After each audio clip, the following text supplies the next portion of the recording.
Angel dark हैं, पिछली बार ये बहुत एंड पे रह गए थे, इनसे कोई बात नहीं हो पाई थी। हेलो, अस्सलाम वालेकुम। वालेकुम सलाम, क्या हाल है? बस गालिब भाई, थैंक यू सो मच, आपने मुझे ऑनलाइन लिया। मैं बस आपको थैंक यू करना चाह रही थी काफ़ी दिनों से। अच्छा, चलें तो। आपकी वीडियोस देख देख के काफ़ी नॉलेज मिली and finally stopped believing. Thank you. अच्छा, तो यानी आप रिसेंटली बदल गई हैं? रिसेंट तो नहीं, 3 साल से चल रहा था, क्वेश्चन कर रही थी, एक्चुअली बचपन से ही क्वेश्चन कर रही थी। लेकिन हाँ, हाँ। पाकिस्तान में तो आपको पता है कि लोग हेल्प नहीं करते, तो फिर आपको बस सिखा दिया जाता है कि आपको मानना है तो आप मानते। फिर मैं अमेरिका आ गई, 20 साल यहाँ गुजारे, पढ़ाई में लग गई, ध्यान नहीं हाँ, हाँ। दिया।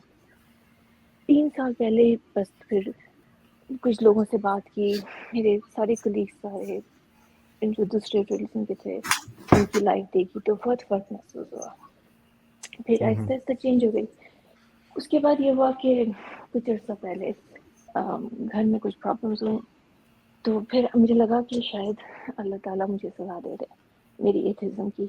तो आई स्टॉप्ड क्वेश्चनिंग। मैंने कहा कि जो भी समझ नहीं आ रहा कुरान में, जो भी इलॉजिकल है, उसको मैं अपनी समझ की गलती समझूंगी और बिलीव करती गई। फिर 1 महीना पहले पूरा रमज़ान गुजारा, 14 घंटे की जॉब और उस तहज्जुद और सब कुछ के साथ, लेकिन कुछ भी ठीक नहीं हुआ। हालात ख़राब से ख़राब तर होते रहे।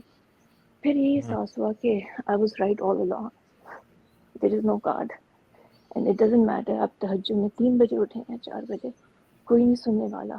फिर आप असली प्रॉब्लम पे ध्यान देते हैं, फिर आप दुआ को छोड़ के प्रैक्टिकल सॉल्यूशन ढूंढते हैं, and that's what I did. But now I am in much better place, so I wanted to thank you for everything. चलें, यू आर वेलकम। और आई एम ग्लैड कि कहीं ना कहीं मेरी वजह से भी आपके जहन में जो गिरहें थी वो खुलने में मदद मिली, बिल्कुल। तो ये एक बहुत बड़ी बात है। ठीक है, तो बाकी आप बस चलती रहें, कोई नहीं। जब इंसान खुदा को छोड़ देता है, मजहब छोड़ देता है, उसके बाद बहुत लाइट फील करता है। शुरू में मुश्किल होता है, but eventually you start to feel lighter than you were बिल्कुल। बिफोर। आपको इमोशनल बैगेज खत्म हो जाती है। बहुत सी ऐसी बिल्कुल। चीजें होती हैं जिनको आप हर वक्त एक खास लेंस से हाँ। देखते हैं। वो लेंस बड़ा खतरनाक है, जिसमें आप जजमेंटल भी होते हैं, जिसमें आप हर वक्त एक फियर का नहीं, शिकार होते हैं। जो इस्लाम में जो सबसे ज़्यादा फीमेल्स के अगेंस्ट इतनी सारी चीज़ें थी, जिसको सबसे पहली चीज़ जो मैं क्वेश्चन करती थी, 4 शादियाँ बचपन से करती आ रही हूँ। उसके अलावा जो इनहेरिटेंस के लॉज हैं और विटनेसेस, 2 औरतें बराबर हैं एक आदमी के, ये हमेशा क्वेश्चन किया, लेकिन घर वालों ने हमेशा चुप करा दिया कि ये बात तुम्हारे परेशान होने की नहीं है, तुम पढ़ाई पे ध्यान दो। तो मैं पढ़ती गई पढ़ती गई पढ़ती गई, जितना जहन खुला अमेरिका आके सब चीज़ उल्टी हो गई। चलें, बट थैंक यू जबरदस्त है। सो मच जी, ठीक है, चलें। और क्या बात करेंगी आप? कोई और बात आप करना चाहेंगी? हाँ, मैं ये बोलना चाहूँगी एक चीज़ कि स्पिरिचुअलिटी, आप सैम हैरिस को पढ़ते हैं कभी? सैम हैरिस और रिचर्ड डॉकिंस वगैरह को मैं सैम सुनते हैरिस हैं? को इतना ज्यादा नहीं पढ़ता। हाँ। डॉक्टर वुल्फ कह रहे हैं, Ghalib Kamal to the caller, don't feel hopeless, congratulations and more power to you. हाँ। Thank you, Sam thank you. Harris की मैंने शायद एक ही किताब पढ़ी है कोई, उसके बाद मैंने उसको नहीं पढ़ा दोबारा। डॉकिंस की मैंने बहुत किताबें पढ़ी, मतलब मेरे ख्याल है हाँ। डॉकिंस की मैं शायद 8-10 7-8 हाँ। किताबें पढ़ ही चुका हूँ। जब तो भी बेसिकली अब जब भी सैम कोई हैरिस इस का तरह भी की जी बात हो मैं ना आपके दिमाग में, जब भी इस तरह की कोई बात आए, तो उसी वक़्त गॉड डिल्यूजन पढ़ना शुरू कर दिया करें। हाँ, हाँ, that's a Pioneer, that book is amazing. Right. उसके And अलावा any हाँ, time when you're feeling हाँ, depressed, start reading हाँ, that book. You will, I mean, नहीं, you'll come out. अभी आप अगर मैंने एक्चुअली फिर ईस्टर्न फिलॉसफीज़ को भी काफ़ी पढ़ा साथ-साथ मेडिसिन के, तो उसमें ये पता चला कि दीपक चोपड़ा जैसे हो गए या सद्गुरु हो गए या जो रजनीश था, ओशो, और फिर अगर आप इधर आ जाएँ, इनको पढ़ना शुरू कर दें, जैसे अभी रिसेंटली ये Sam Harris, they are all basically they're all talking about philosophies and religion. They're mixing it all up, regurgitating it in a new form, but basically it's all the same. And that's what I feel, that they're all like sort of, I don't know why Sam Harris ये feels नया so smart. नया हाँ, नया dogma create कर रहे हैं। हाँ, exactly. And I अच्छा, at least expected it from Sam Harris though. हाँ, So मैं खुद बहुत ही डिसअपॉइंटेड हूँ सैम हैरिस पे। मैं न्यूक्लियर ये जो स्पिरिचुअलिटी वाला तड़का रोज लगाता रहता है ना, और फिर रिलीजियस लोग इसकी बातें पकड़ लेते हैं और फिर कहते हैं वो देखो वो तो ये बात कर रहा है हाँ और अनसब्सटेंशिएटेड बातें कर रहा है। Exactly my point. So hmm. अच्छा, उसमें जो मैं नई एक उसकी ऐप एडवाइस आई है करना वेकिंग अप। चाहूँगा कि जब भी आप ज़िंदगी को देखें, या इसकी मुश्किलात को देखें या इसकी खुशियों को देखें, तो उसको एवोल्यूशनरी पॉइंट ऑफ व्यू से देखें। उसको कभी भी किसी और बंदे का लेंस लगा के ना देखें। उसको ऊशु या क्या नाम है इसका, सैम हैरिस या इस तरह के लोगों की ऐनक से ना देखें, बिल्कुल भी ना। ये आपको with in yourself evolutionary tree जो हमारा है, हमारी जो अब हम जिन चीज़ों से गुज़र चुके हैं, वो अगर आप उसको पढ़ना शुरू करेंगी या आप उसको उससे मतलब आप ये समझ लीजिए कि कोई भी एवोल्यूशनरी किताब जो है वो आपका कुरान है। वो आपको एग्जैक्टली हर चीज़ का हल दे देगी at the end of the day, if you think right. very closely.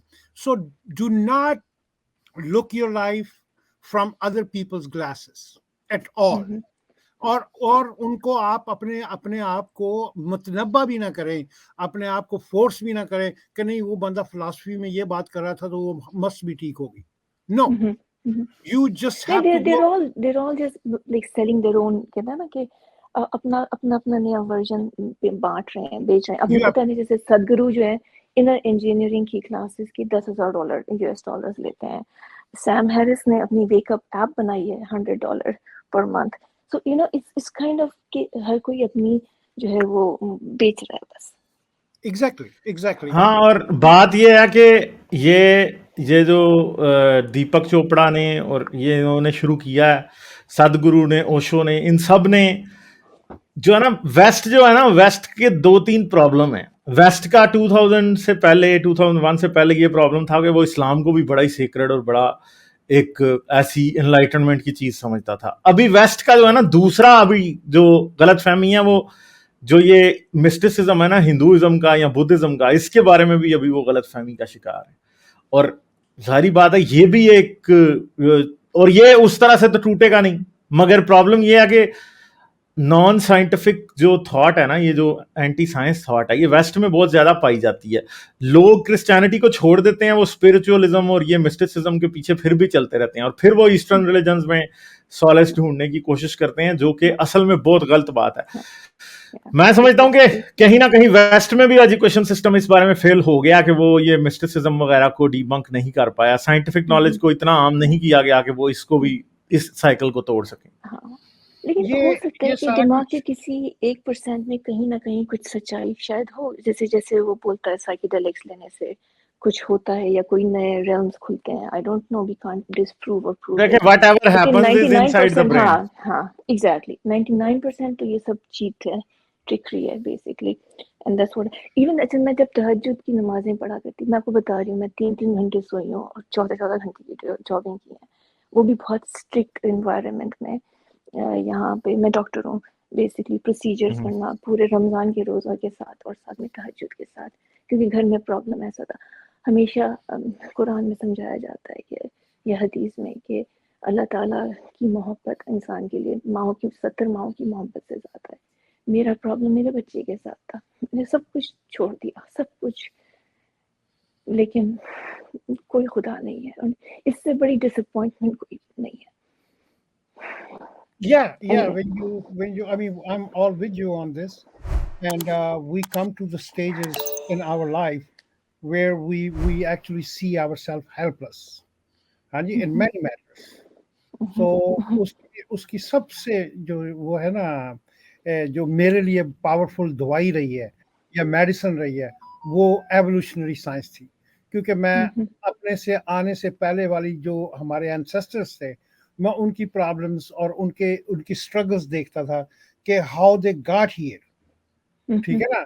उसके अंदर ही आपको आपकी पूरी चीजों को सेटिस्फेक्शन मिल जाएगी कि this is about to happen, this is what's gonna happen, और ये होता चला जाएगा। आपके पास खुदा है या नहीं, राइट, ठीक है ना। अगर आपने कहीं भी 2 गलत डिसीजन कर लिए हैं, तो वो हो सकता है कि आपकी पूरी लाइफ जो है वो मतलब कि उस डिसीजन की वजह से उसमें चली जाएगा। आप तो खुद डॉक्टर हैं, so you could just think back, and जो कल का दिन है, याद रखिए, जो कल का दिन गुजर गया है वो कभी वापस नहीं आएगा।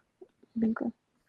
और बिल्कुल। अगर आप उसको जितनी जल्दी भूल जाएँगे, उतनी जल्दी आप अपने ऊपर तरस खा लेंगे, उतनी जल्दी आप अपने आप को बेटर अपना पोज़ीशन पे ले आएँगे। बिल्कुल। जो कल हो गया है, वो अगर आप अपने दिमाग में अपना उसको बिठा रखेंगे या किसी आदमी को या किसी ऐसी सिचुएशन को दिमाग में बिठा रखेंगे तो इसका मतलब है कि आपने उनको बिना किराए अपना दिमाग जो है, वो रेंट पे दे रखा है। रेंट पे दे, बिल्कुल, बिल्कुल सही बात है।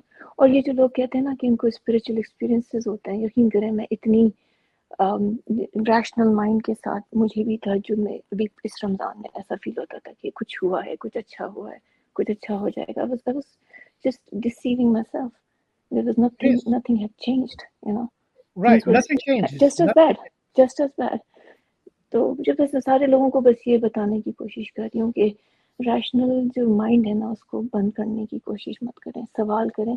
अभी मैं कुरान भी तर्जुमे के साथ पढ़ रही थी पिछले दिनों, तो उसमें एक जगह आता है कि कोई सहाबी थे, कोई प्रॉफिट थे, वो अल्लाह से कहते हैं कि मैं तुम्हें देखना चाहता हूँ, मैं कोई एविडेंस दो। और अल्लाह कहता है कि तुम यकीन नहीं करते। तो मैं सोचती हूँ कि अगर प्रॉफिट सवाल कर रहा है तो हम इंसान किस बेस पे आपको बिलीव करना है? Exactly. I mean, question everything. It's just so simple. Question everything. जो भी कोई अगर आप खाना खाने जाते हैं, तो पहले चख के देख लेते हैं कि ये खाना खाने के काबिल है भी है कि नहीं है। बिल्कुल, बिल्कुल, हाँ जी, बिल्कुल। तो मतलब Thank एक you so much. Yeah, appreciate you guys. Thank you. ठीक है Thank angel you dark, all. ठीक है, आती रहें, आप जरूर आएं, हाँ, ठीक है। और अगर मैं इंटरव्यूज शुरू कर रहा हूं दोबारा से, अगर आपका हो मूड इंटरव्यू देने का, मैं बल्कि ऐलान भी आज मैंने करना था कि मैं इंटरव्यूज दोबारा शुरू कर रहा हूं, इसलिए सब लोग मुझे गालिब @गालिब पे जो इंटरेस्टेड हैं वो करें ईमेल, और हम कोशिश करेंगे अगले 1 महीने में कोई 10 लोगों के या अगले 2 महीने में 10 लोगों के absolutely. I would interviews be लें, very interested. ठीक है। Thank you. तो आप जरूर मुझे ईमेल कीजिएगा ताकि फिर मैं आपको बाद में रीच आउट करूं। और आमतौर पे जब मैं इंटरव्यूज लेने शुरू करता हूं तो फीमेल्स एक तो ही होती हैं, ठीक है। तो इसलिए अगर आप हैं इंटरेस्टेड तो जरूर दीजिएगा। उसमें यही हम डिस्कस करते हैं, कटिंग आउट पर्सनल इंफॉर्मेशन, कि किसी की ट्रांसफॉर्मेशन कैसे हुई, वो रीजन तक कैसे पहुंचे, ठीक है। ये Thank होता you है। so much. और हमें ठीक है। और हमें हाँ, वुमेन्स का बहुत ज़्यादा हाँ, अपना वो हेल्प की ज़रूरत है, क्योंकि हाँ, हमारे बहुत सी मुल्क में आप बहुत सी दूसरी औरतों को आप हेल्प कर सकती हैं। Absolutely. I believe that. Strongly believe that. Right. Thank you. So please help us out. Please help all those sister mothers out जो इस डॉगमा से निकलना चाहती हैं। तो please stay in touch with us. Thank you. Thank you so much. You take care. You take care. चलें, ठीक है। Bye. लाइक, शेयर और सब्सक्राइब करना मत भूलें। इसके साथ साथ आप मेरे चैनल को पेट्रियन पर सपोर्ट कर सकते हैं। पेट्रियन का लिंक वीडियो की डिस्क्रिप्शन में है।